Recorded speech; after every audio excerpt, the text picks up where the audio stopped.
how to change Gcash address. Hello guys and welcome back to today's video.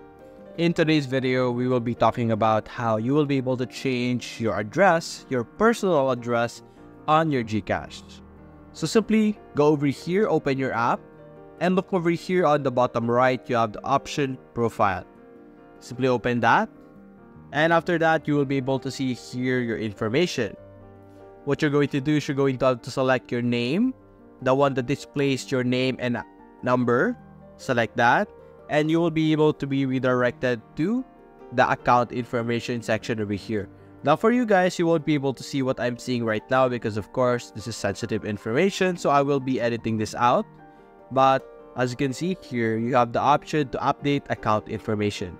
So simply click on update account information, and there will be a whole process over here that would allow you to edit your profile and edit your address. So that's basically it guys. If you enjoyed this video, leave a like and subscribe. Thanks for watching.